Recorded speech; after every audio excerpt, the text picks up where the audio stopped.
और अब देखिए दिल्ली के जिस ताज होटल में चीन और ब्राजील के डेलीगेट्स ठहरेंगे, उस होटल में कैसी चल रही है स्वागत की तैयारियां। संवाददाता कुमार की ये रिपोर्ट देखिए। आपने सुना होगा कि हिंदुस्तानी मेहमान नवाजी में सबसे अव्वल हैं और बात जब G20 की बैठक की हो रही हो तो उसमें दुनिया के तमाम देशों के राष्ट्राध्यक्ष आ रहे हैं। अब उनकी किस तरीके से खातिरदारी होगी, इसके लिए दिल्ली के तमाम होटलों को बेहद खूबसूरत तरीके से सजाया गया है। इस वक्त हम ताज होटल में हैं। ताज एक ऐसा होटल जो पिछले 40 वर्षों से अपने ख़ास मेहमान नवाजी के लिए जाना जा रहा है और यहाँ पे किस तरह की व्यवस्था हुई है यह दिखाने के लिए TV9 भारतवर्ष आपको बताने जा रहा है कि किस किस तरह की यहाँ पे व्यवस्था की गई है। हमारे साथ नयन सेठ सर हैं। सर, एक बात बताएं कि किस तरह की आप लोगों ने तैयारी की है। ताज पैलेस में बहुत से बहुपक्षीय और द्विपक्षीय समिट होते रहे हैं और उसी तरीके से इस बार भी ये जो कि बहुत ही लार्ज स्केल पे है, आरती का थाल है, आरती की जाएगी, पान देवताओं को अर्पित किया जाता है पूजा के समय। इकतकारी स्टॉल हैं जो कि अगेन लोकल आर्टिजन्स के बनाए हुए हैं, तो जिससे कि वो एक भारतीय तोहफा अपने साथ लेके जाएं। और चाहे वो खान पान की व्यवस्था हो तो उसमें भी हमारा जो मिलेट ऑफ द ईयर था उस कॉन्सेप्ट को लेते हुए आगे जाते हुए।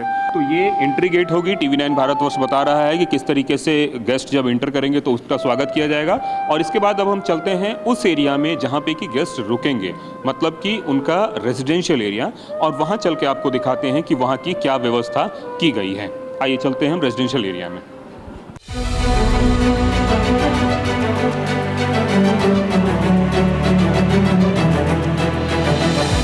जब भी कोई शिखर सम्मेलन होता है या द्विपक्षीय बातचीत होती है तो उसमें सबसे ज़्यादा बेतकल्लुफ़ी से अगर कोई बात करता है तब जब वो खाने के मेज पे होता है। ताज में खाने को लेकर किस तरह के इंतज़ाम किए गए हैं उसकी एक वानगी हमारे पीछे है और हमारे साथ यहाँ के शेफ़ मौजूद हैं जो आपको बताएंगे कि किस किस तरह के भोजन का उन्होंने इंतज़ाम किया है। हालांकि पहली नज़र में अगर आप देखें तो आपको सिर्फ और सिर्फ फूल ही नज़र आ रहे होंगे, लेकिन यकीन मानिए इस फूल के नीचे वो फल भी है जो कि आपकी जठराग्नि को शांत करेगी और इसके लिए अलग अलग तरीके से मेन्यू है। क्या है, हमारे साथ सुरेंद्र नेगी साहब हैं। नेगी साहब, एक बात बताएं कि किस किस तरह से आप लोगों ने इंतज़ाम किया है। जैसे कि आपको इस टेबल पे दिखाई दे रहा है, हमने इसमें इंडियन फूड को ज़्यादा प्राथमिकता दी है और हमने वेस्टर्न फूड को भी हमने नेगलेक्ट नहीं किया है। वेस्टर्न के भी डिशेस हमारे पास कुछ हैं और हमने मिलेट्स के कुछ एलिमेंट यहाँ पर डाले हैं, जैसे कि हमारे प्रधानमंत्री मोदी जी मिलेट्स को प्रमोट कर रहे हैं, तो हमने भी यहाँ पर काफ़ी कुछ एलिमेंट्स मिलेट के आपको डिशेस में मिल जाएंगे। तो यहाँ पर हमने कुछ चार्लीस पे काम किया है। कुछ प्लेटिंग डेजर्ट हैं, जैसे वेस्टर्न मेहमान जो हमारे पास विदेशी मेहमान आएंगे तो उनके लिए हमने प्लेटेड डेजर्ट जो के प्रिय व्यंजन होते हैं उसको भी किया है। प्रॉन्स, ग्रिल्ड प्रॉन्स यहाँ पर मिल जाएंगे आपको। यहाँ पर हमने ये इंडियन बेस में काम किया है, जैसे कि ये लड्डू दिख रहा है मैंगो, ये मैंगो फ्लेवर्ड का लड्डू है। कुछ कैनपेज हैं, टिडबिट्स, केसर मिल्क आपको यहाँ पर मिल जाएगा। ये मिलेट्स की मिठाइयाँ यहाँ पर हैं, जिसमें कि जैसे रागजीरा का हो गया, मोटा अनाज के हमने मिठाइयाँ कुछ बना करके रखी हुई हैं। और ये तमाम तरह की जो कुजीन है वो सारे के सारे मिलेट्स को जो है प्रायोरिटी पे रख के बनाए गए हैं और चूंकि इंटरनेशनल मिलेट्स ईयर भी इस बार डिसाइड किया गया है, इन सभी चीज़ों को ध्यान में रखकर यहाँ पे खाने की व्यवस्था की गई है। लेकिन मैं फिर बताना चाहूँगा कि जिस देश के राष्ट्राध्यक्ष जहाँ आ रहे हैं उस हिसाब से भी बाकायदा भोजन की व्यवस्था होगी, लेकिन पहले उनको हिंदुस्तानी खाना चखना होगा।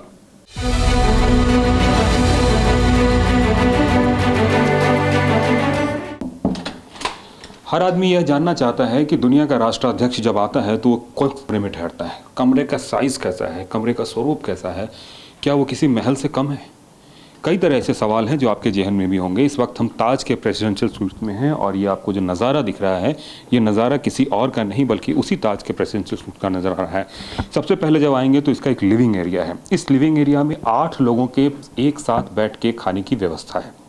मैं फिर दोहराना चाहूँगा, इस शानदार लिविंग एरिया में 8 लोगों के खाने की व्यवस्था है।